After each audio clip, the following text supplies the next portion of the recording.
major rescue operation is currently underway in the North Sea after an oil tanker and a cargo vessel collided this morning off the coast of Hull. These pictures that were sent to the BBC show smoke billowing from both ships. The American-flagged tanker is the Stena Immaculate. On the tracking side, it was seemingly at anchor outside Hull when it was hit by the Solong, a Portuguese-flagged container that was heading south from the Scottish port of Grangemouth towards Rotterdam in the Netherlands. The chief executive of the port of Grimsby East was told there was a massive fireball after the collision. Reports of people abandoning ship, lifeboats and firefighting teams quickly dispatched to the scene. More than 30 casualties have so far been brought ashore at Grimsby. The Coast Guard rescue helicopter was scrambled from Humberside alongside lifeboats from Skegness, Bridlington, Maplethorpe and Cleethorpes. This is the map of the location. The collision site is around 20 kilometres off the coast there.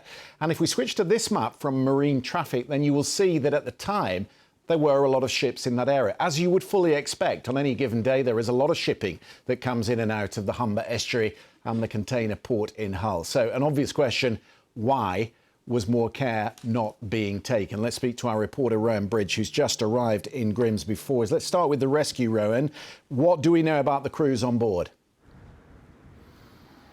Yes, well, we know that at least 32 people have been brought ashore following that collision. They have been brought through the port here in Grimsby, where I am, but the condition of some of those is not yet known. We know that at least 20 people who were on board the tanker have all been accounted for, but the condition of the others brought ashore isn't clear at the moment. We have seen ambulances and emergency services turning up here, presumably ferrying people to hospital, whether that be Grimsby or to Hull or perhaps potentially further afield, depending on how serious their injuries are. I mean, if you saw some of the footage, as you said in your introduction, there were reports of a massive fireball at sea, and then video footage, you can see black smoke billowing from the oil tanker. But what's not clear is exactly how people were able to get off there and how seriously injured before they managed to get off the ship they may be, or indeed who there is who may yet still be to be accounted for.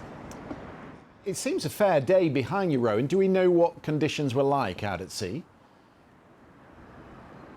No, I mean, that's still one of those things that's going to be investigated. And as you say, Christian, at the time this happened, one of the vessels was at anchor.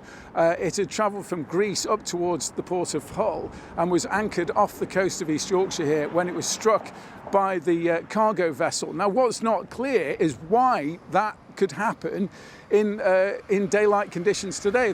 This was reported as about 10 to 10 this morning, so it would have been daylight. What's not clear is what led to those circumstances which allowed that condition, that collision to happen. The other thing which isn't clear at the moment, we're still trying to establish, is what was on board those two vessels at the time. You know, what was on board that oil tanker and what might the implications be of that. Clearly that vessel is on fire, but exactly what was on board at the time and what the implications of any spill from that vessel might be is still unclear at the moment.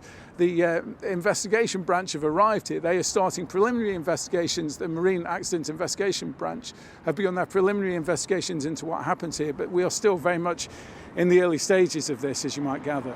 Rowan, thank you very much for that. Let's check in with our reporter Phil McCann, who's been following the live events and the reaction to it. Tell us a little bit more about these two ships, if you would, Phil. What do we know about them? Well, just following on, Christian, from what Rowan was saying there in terms of what the oil tanker was carrying, we have actually in the last few moments had an update from the US logistics firm Crowley. That is the operator and also the joint owner of the MV Stena Immaculate. That's the oil tanker here.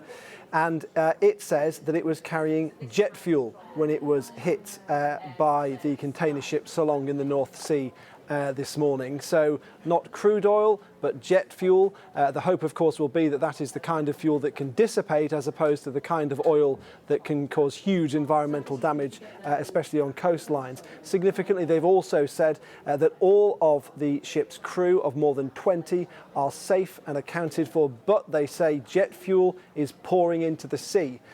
They've given us a statement which continues, a fire occurred as a result of the collision Fuel was reported released. The Stena Immaculate crew abandoned the vessel following multiple explosions on board, giving a very dramatic account of what happened. All Crowley mariners are safe, they say, and fully accounted for. Now, the BBC understands that the fuel on board this ship was owned by the US government, which is consistent with the fact that we know that vessel was part of an arrangement with others, a US government arrangement, which is designed to supply the US armed forces with fuel during times of armed conflict or of national emergency. And just to be clear, of course, we know that there are American Air Force bases in several parts of the UK. We don't necessarily know that that was the reason that ship was delivering fuel at that point in time, but we do know now that it was the US government which owned the fuel on board. As for the other ship involved here, of course, the Solong, we haven't had confirmation yet from its owners or operators as to exactly how many people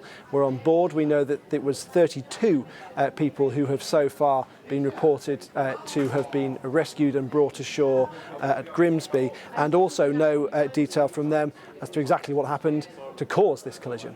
No, but as I mentioned, Phil, there was quite a lot of traffic in and around the outskirts of the Humber estuary, as you would expect on any given day. So the question is, why was the approaching ship not taking more care? Yeah, absolutely, because we know, it seems that we know exactly what happened here from tracking data. I say what happened, not why it happened. We know that the oil tanker was at anchor. It was effectively stopped in the North Sea, and the Solong was coming from the port of Grangemouth in Scotland, going across to Rotterdam, and it hit the oil tanker pretty much head on. And you mentioned this is a very busy, well, there are very busy shipping lanes in this area. That part of the North Sea is an area which nowadays has an awful lot of wind turbines in it. There are lots of ships that have to service those wind turbines. Indeed, we know that at around 10 to 10 this morning, when this collision occurred, there was effectively a mayday call put out so that you had the Coast Guard ships responding and the lifeboat, the RNLI lifeboats responding, but you also had a call put out to other ships that were in the area just to come over to see if they could help, especially if they had firefighting capabilities on board. Phil, thank you for that. We've got with us our climate and science reporter, Esme Stallard. An important detail that Phil's just given us there, Esme, that there was jet fuel on board. How do you, if you are the government, how do you go about securing the cargo that's on board, and what is the significance of jet fuel over crude oil, say? Yeah, of course. So as you said, what's very important here is the type of fuel that's on board, and that's because they behave in different ways. So sometimes when we think of oil spills, potentially images of black birds covered in sort of this black oil or the sea covered in it spring to mind. That is crude oil. That's not what we're dealing with here. And that's important because they dissipate differently, as we've just heard. So jet oil, kerosene can evaporate very quickly, which means that it doesn't hang around in the environment for as long. But that's not to say that it doesn't potentially pose harm to the natural environment. And that's because the fumes can be quite toxic. So on a small scale, we're not expecting it to potentially kill fish, but obviously this could be quite a significant spill. And as that enters the water column, it can be toxic to aquatic organisms. There's also concern, obviously, for nearby nature reserves if it was to wash up. And actually, we've had a statement in the last few minutes from the RSPB. I'm just going to read you elements of it here. Dave O'Hara, who's a senior site manager at RSPB Bempton Cliffs, which is a nearby nature reserve, said, as details continue to emerge, our first thoughts are for the safety of everyone on board, but this incident is close to Bempton Cliffs, home to the biggest gannet colony in England. Naturally, we are extremely concerned about the potential of a leak from the tanker.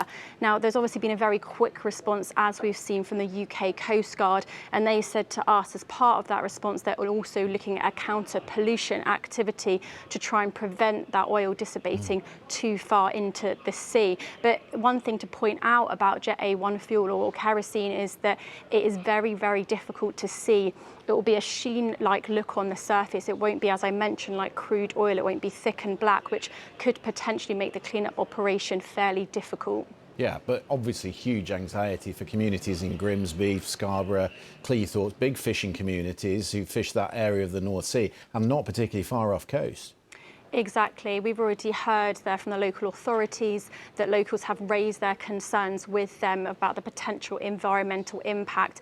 And, you know, the UK is no stranger to oil disasters. Some people might remember one of the worst environmental disasters this country has seen was back in 1967 when the SS Torrey Canyon ran aground in Cornwall and spilt 100,000 tonnes of, in that case, crude oil, which obviously, as I said, behaves differently. But that will be in the memories of people that, in that case, thousands of fish were killed, and obviously efforts will be taken, as I said, by the UK Coast Guard, but also likely working with some of these environmental organisations such as the RSPB, local fishermen and communities to make sure that the impact on the natural environment is minimised as far as possible.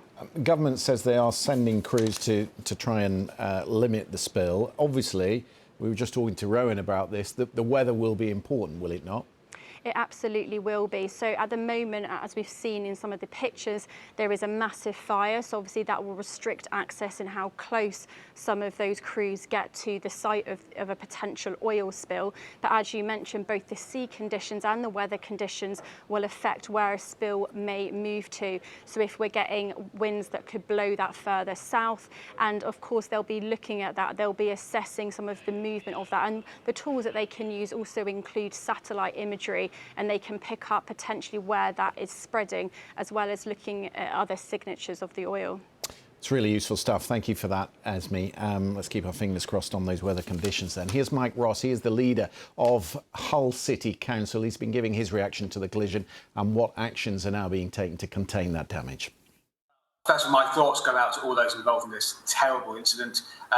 Obviously, the crews on the vessels and their family who would have been concerned, but also those who have taken part in the efforts since, the rescue efforts and so on.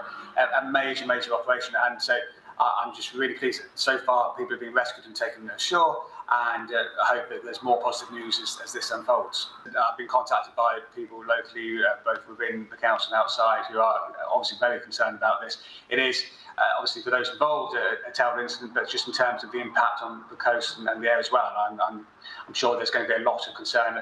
This is obviously taking place at the moment, and it's something that will be developing over the coming hours and days, and so there's a lot to unpack from all of this. So the Humber itself is known to be one of the most dangerous estuaries in the world, in fact, and I've met with people who operate the vessels out there and the crews, and you know, I know just how difficult it is. The North Sea itself has its own challenges, it's also incredibly difficult. So this would have been concerned that this event has taken place in this way. I'm sure while today is not the day for those sort of questions to be asked, there will be the need to know how exactly this has happened so it can be avoided in the future. There will need to be the work take place very quickly, just to understand what the impact of this would be. The East Yorkshire coast is a wonderful coast. We want to see it protected, and anything that might put at risk of this is clearly going to cause concern. And I'm sure there will be a lot of effort, has to be a lot of effort in the coming days to fully understand what the impact has been on this and what actions, most importantly, need to be taken to put right any damage. Mike Ross there, the leader of Hull City Council. There is just a line from the US shipping company Crowley, which operates the Stena Immaculate. They are saying that there was a ruptured cargo tank containing that Jet A1 fuel. So it's a cargo tank that is ruptured. Where it is, of course, ruptured is a crucial part of the story. I would just draw your attention to the live page on the BBC website with all these breaking news lines currently on it. So do have a look at that.